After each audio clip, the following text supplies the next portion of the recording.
네, 오늘 이렇게 아동부 선생님들과 친구들이 하나님 앞에 헌신하는 자리에 부르신 하나님께 너무나도 감사합니다. 지금 여기 찬양한 친구들 중에 2명이 오늘 처음 온 친구예요. 해피데이 한영혼 사랑 전체에 2영혼을 보내주셨는데 이렇게 막 찬양을 함께 해서 너무 감사합니다. 그리고 친구들의 찬양의 고백처럼 어떠한 어려움에도 주의 길을 선택하는 우리 자녀가 되기를 축복합니다. 이 고백이 실제가 될 수 있도록 오늘 우리 성도님들이 많은 관심 가져주시고 마음 모아서 축복하고 기도해 주시는 시간 되기를 소망합니다. 네, 오늘 다른 세대가 아닌 다음 세대가 되기 위해서라는 말씀으로 하나님의 은혜를 나눠보도록 하겠습니다. 본문은 아까 10절까지 읽었는데요. 오늘 말씀은 19절까지 함께 보려고 합니다. 지난 어린이 주일 설교 시간에 위임 목사님께서 다음 세대인 청소년 복음화율이 3%대인 미전도 종족 수준으로 내려간 한국교회 위기에 대해서 언급해 주신 적이 있습니다. 이렇게 교회적으로 다음 세대가 미전도 종족 수준이 되고 사회적으로는 출산율이 마이너스로 치닫는 심각한 인구 감소는 한국교회의 위기가 아닐 수가 없습니다. 이러한 위기의 한국교회 현실 가운데 우리에게 보내주신 이 귀한 어린 자녀들을 위해서 우리가 마땅히 해야 할 사명이 무엇인지 오늘 말씀을 통해 보고자 합니다. 오늘 본문은 사사시대의 시작을 알려주고 있습니다. 사사시대는 영적으로 가장 어두운 때라고 할 수 있습니다. 영적 암흑기였던 사사시대는 우상을 숭배하고 주변 나라들로부터 압제와 착취를 당하면 주님께 살려달라고 부르짖고, 그러다가 하나님이 사사를 세우셔서 살려주면 또다시 죄를 짓고, 그러다 고통을 당하면 또 살려달라고 부르짖고, 그렇게 또 살려주시고 하는 악순환이 끊임없이 반복되는 시대였습니다. 이런 사사시대는 왜 이토록 어둡고 비참한 시대를 살게 되었는지 그 원인에 대해서 아주 명확하게 10절에 말해주고 있습니다.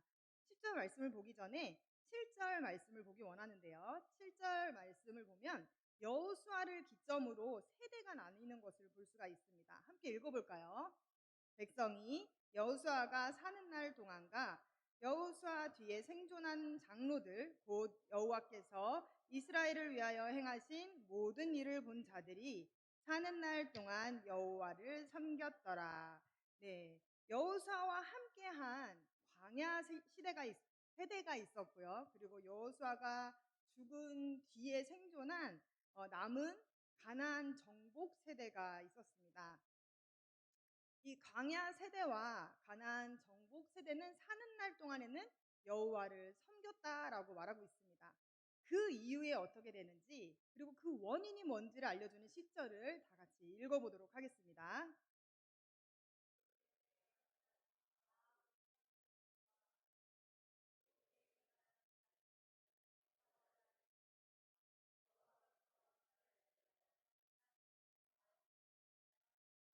네, 광야 세대와 가나안 정복 세대가 다 죽고 나서 그 후에 일어난 새로운 세대를 다른 세대라고 합니다. 이들은 가나안에 정착한 세대인데요. 여호와 하나님을 모르는 세대가 일어난 것입니다. 그들을 다른 세대라고 말하고 있습니다. 여호와 신앙을 이어가는 넥스트 제너레이션, 다음 세대가 아니라 하나님을 전혀 알지 못하는 어나더 제너레이션인 다른 세대가 되었다는 것, 그것이 바로 사사시대가 참혹하고 비참한 시대가 된 근본적인 원인이었습니다. 가나안 정착 세대는 광야 세대와 정복 세대에 비해서 보기에는 풍족하고 화려하고 안정감 있어 보였을지 모르지만 실상은 그들이 하나님을 알지 못하고 이스라엘 공동체의 정체성을 잃어버리며 비참한 모습으로 살고 있었습니다. 가장 어둡고 혼란스러운 시대인 사사시대를 보면서 우리의 자녀들은 다른 세대가 되지 않고 여호와 신앙이 전수되는 다음 세대가 되기 위해서 과연 우리가 뭘 알려줘야 하고 어떻게 알려줘야 하는지를 알아보기 원합니다. 첫 번째로 우리 자녀들에게 일상에서 하나님과 동행하는 삶을 가르쳐야 합니다. 지금 우리 시대는 미전도 종족 수준으로 줄어든 그러한 다음 세대를 위해서 우리가 과연 무엇을 해야 할지, 필요한 건 무엇일지 교회들마다 엄청 고민을 합니다. 그리고 나서 이 위기를 인식하고 요즘 MZ 세대의 문화와 정서에 맞게 아이들의 취향에 맞게 활동과 행사 프로그램들을 구상하기도 하는데요. 정말 우리 아이들에게 필요한 게 무엇일까요? 이런 시대일수록 가장 중요하고 시급한 것은 본질로 돌아가는 것입니다. 시대가 어려울수록 위기일수록 우리 자녀에게 가장 필요한 것은 하나님의 말씀입니다. 우리 자녀들에게 하나님을 알게 하고 그분의 일하심이 기록된 하나님의 말씀을 가르쳐야 하는 것입니다.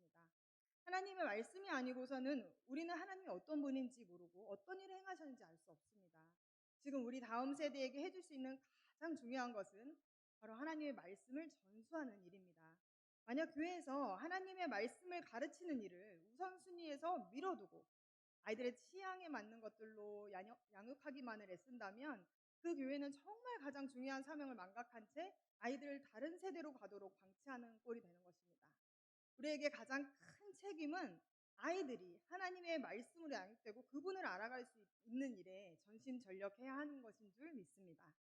이 광야 세대의 영적 지도자였던 모세가 가나안 입성을 앞둔 출애굽 2세대들에게 반드시 전해주고 싶었던 농축된 마지막 설교가 신명기에 담겨 있습니다. 그 신명기 말씀 중에 6장 4절에서 9절 말씀을 함께 읽어보도록 하겠습니다. 이스라엘아 들으라. 우리 하나님 여호와는 오직 유일한 여호와시니 너는 마음을 다하고 여호와를 사랑하라. 오늘 내가 내게 명하는 이 말씀을 너는 마음에 새기고 내 자녀에게 부지런히 가르치며 집에 앉아 있을 때에든지 길을 갈 때에든지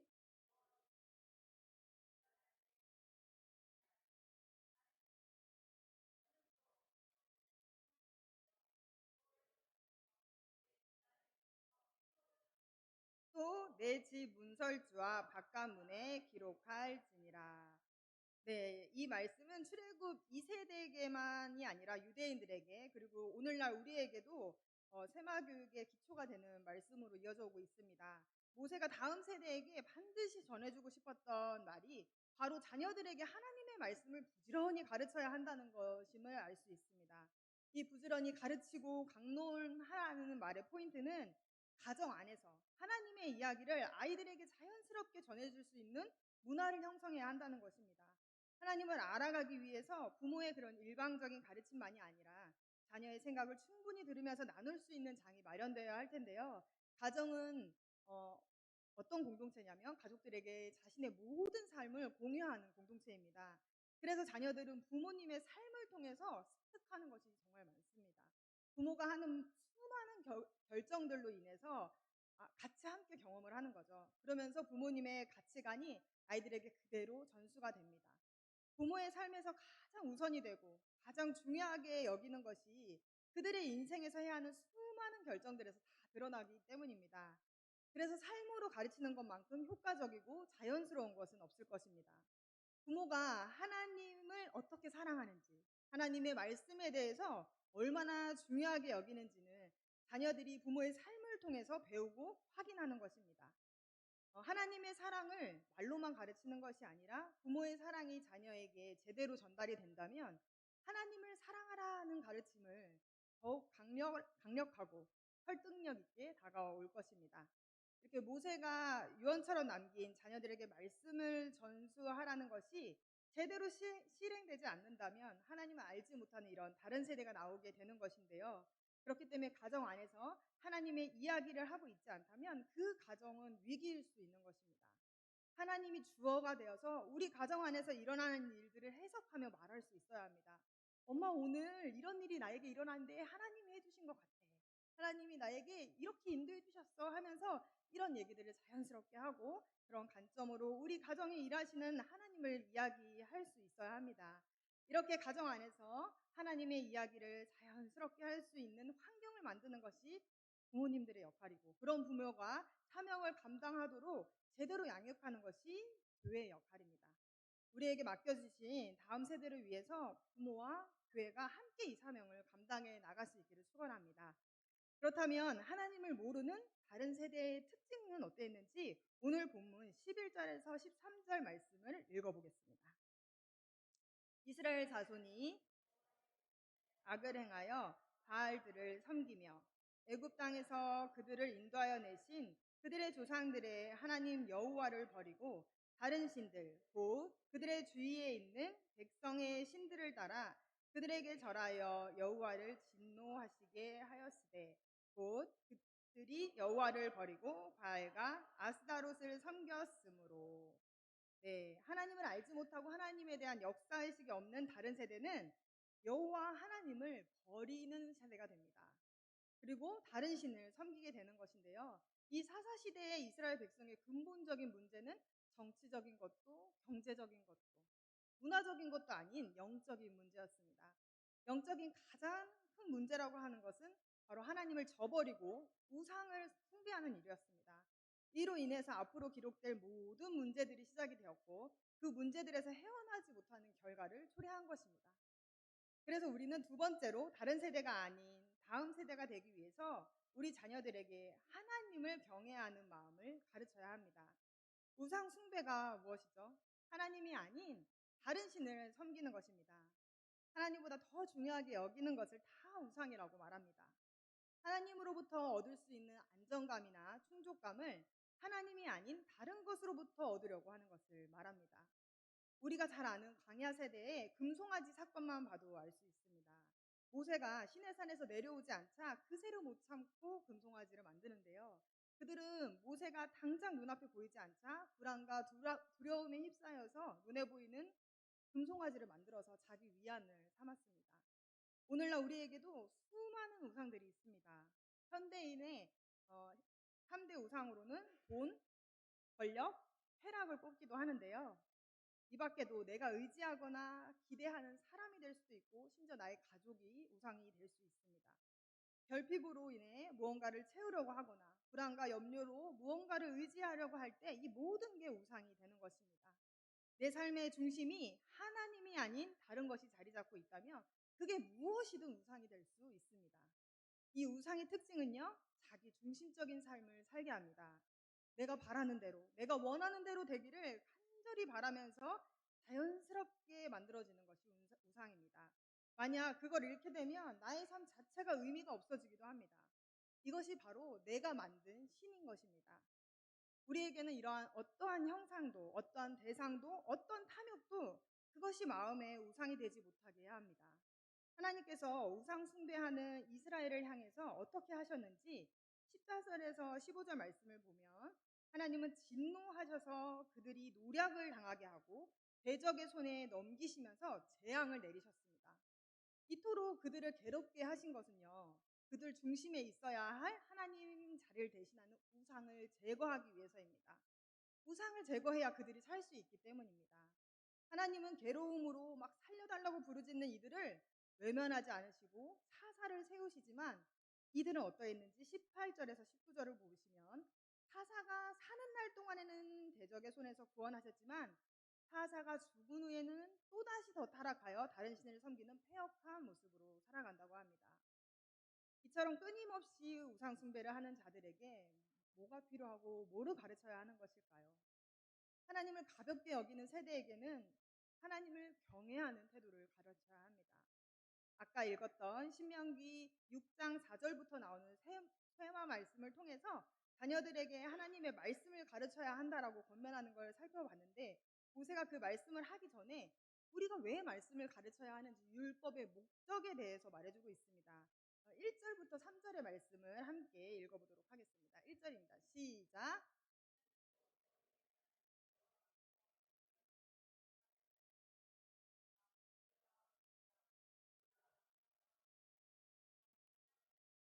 곧 너와 내 아들과 내 손자들이 평생에 내 하나님 여호와를 경외하며 내가 너희에게 명한 그 모든 규례와 명령을 지키게 하기 위한 것이며 또 내 나를 장구하게 하기 위한 것이라.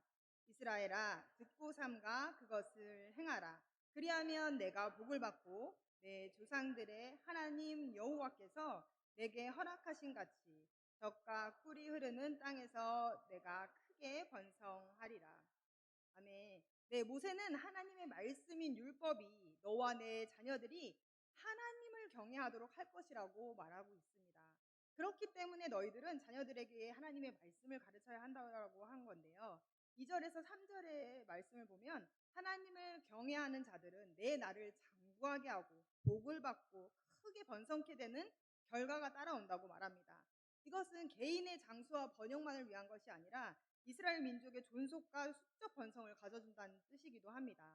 모세는 이스라엘 백성이 이제 광야가 아닌 가나안 땅, 곧 세상으로 들어갈 때 반드시 명심해야 하는 것이 바로 하나님을 경외하는 것임을 강조해서 가르쳐주고 있습니다. 새로운 세대는 비옥하고 풍요로운 가나안 땅이었지만 시간이 지나서 이들이 풍족함에서 오는 나태함과 교만함으로 인해서 여호와를 경외하지 못할 수 있다는 것을 모세는 누구보다도 잘 알고 있었습니다. 모세가 예상한 대로 새로운 세대는 그렇게 되어버렸죠. 하나님이 말씀이 전수되지 않았던 새로운 세대는 하나님을 경외하는 마음을 잃은 채로 자기 마음대로 살아갑니다.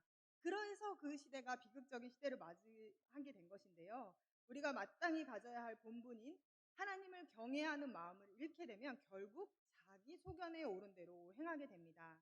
사사기 맨 마지막 절에 사사 시대에 대한 결론을 잘 정리해주고 있습니다. 함께 읽어볼까요? 그때 이스라엘에 왕이 없으므로 사람이 각기 자기 소견에 옳은 대로 행하였더라. 하나님을 아닙니다. 네. 하나님을 알지 못하는 다른 세대는 하나님이 진정한 왕이시고 통치자이신 것을 몰랐습니다. 하나님의 질서대로 하나님의 방법대로 살지 않고 자기 소견대로 사는 무질서하고 혼란스러운 시대를 살았습니다.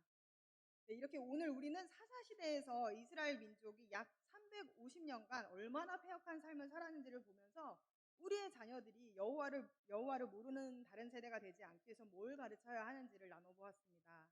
먼저 범죄의 악순환에서 벗어나지 못하는 다른 세대가 되지 않기 위해서는 가장 중요하고 시급한 것이 하나님의 말씀을 가르치고 일상에서 하나님과 동행하는 법을 가르쳐야 한다고 했습니다. 그리고 다른 세대가 여호와를 알지 못하고 여호와께서 이스라엘을 위하여 행하신 일도 알지 못했다고 하는 이 알다라는 원어인 야다는 경험적으로 안다는 것을 의미합니다. 우리 자녀들이 하나님을 지식적으로 알아가고 사실을 동의하는 정도를 넘어서서 그분과의 인격적인 관계로 알아가고 하나님과의 관계 속에서 그분을 경험하는 것을 말하는 것입니다.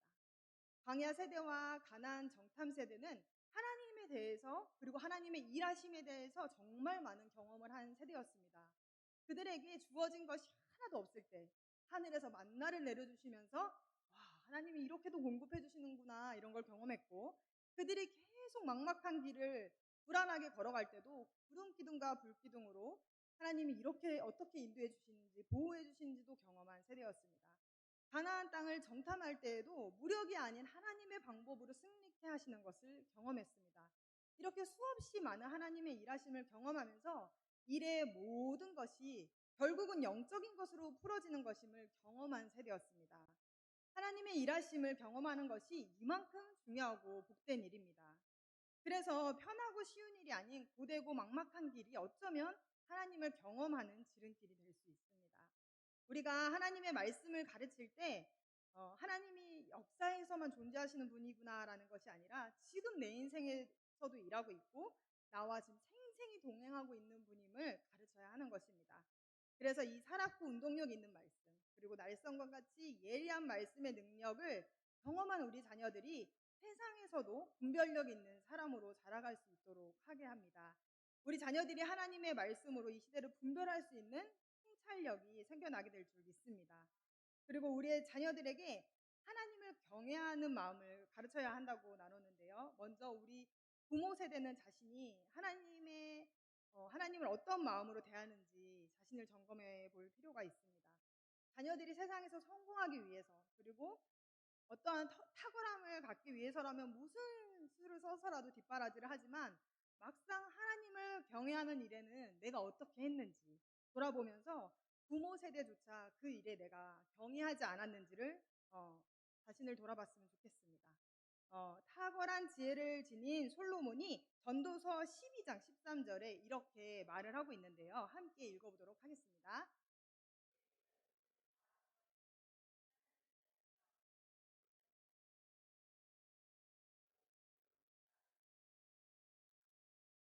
솔로몬이 전도서에서 인생의 지혜를 말해주면서 결론은 그래서 이것이다 라고 말하는 것이 그게 이제 너희가 하나님을 경외하면 된다라고 하는 것입니다. 그것이 우리의 본분이고 가장 기본이 되는 태도라는 거죠. 하나님을 경외한다는 것은 모든 질서 속에서 하나님의 질서대로 일하시도록 자신을 내어드리는 마음 자세입니다. 우리가 이 본분을 망각하고 살아간다면 우리는 망가지고 폐역한 길로 치닫는 것을 사사시대를 통해서 알 수 있습니다. 현재 우리가 고난이 주어지는 삶을 살고 있다면 내 안에 우상을 제거하고 하나님을 경외하는 자가 되기 위한 다루심인 것을 깨달아야 합니다. 그래서 하나님이 아닌 다른 것에는 다 힘을 빼고 하나님을 경외하는 마음을 가지시길 축복합니다. 그리할 때 모든 것이 질서대로 움직이고 어그러지고 뒤틀어진 모든 관계가 주의 뜻대로 헤어질 줄 믿습니다. 끝으로 모세와 여호수아가 죽고 나서 시대를 이끌어갈 영적 지도자의 부재가 얼마나 참혹한 결과를 가져왔는지를 보았죠. 지금 우리 교회에 오는 이 친구들이 하나님 말씀을 알아가고 그 말씀대로 살아가면서 어두워진 이 시대를 이끌어가는 영적 지도자가 되고 어두운 시대를 밝히는 영롱한 빛이 될 수 있기를 예수님의 이름으로 간절히 축원합니다. 이 시간 기도하도록 하겠습니다. 하나님, 오늘 아동부 헌신 예배를 드리며 우리에게 귀한 말씀을 허락하여 주시니 감사합니다. 사사시대를 보면서 우리에게 보내주신 자녀들이 다른 세대로 전락되지 않도록 신앙이 전수되는 일에 힘쓰게 하옵시고 자녀들이 주님과 동행하고 경외하는 삶을 살 수 있도록 가르쳐줄 수 있는 저희들이 되게 하여 주시옵소서. 세상은 점점 자기중심적으로 살아가도록 우리를 이끌지만 하나님과 주의 말씀을 아는 우리들은 세상과 다르게 살아가고 이타적인 삶을 살며 주님을 닮은 주의 자녀들로 살아가게 하여 주시옵소서. 우리 자녀들이 신앙이 전수된 다음 세대로 자라나서 하나님의 일하심에 쓰임받는 시대의 주역이 될 수 있도록 축복하여 주시옵소서. 그렇게 하실 주님을 기대하며 예수님의 이름으로 기도드립니다.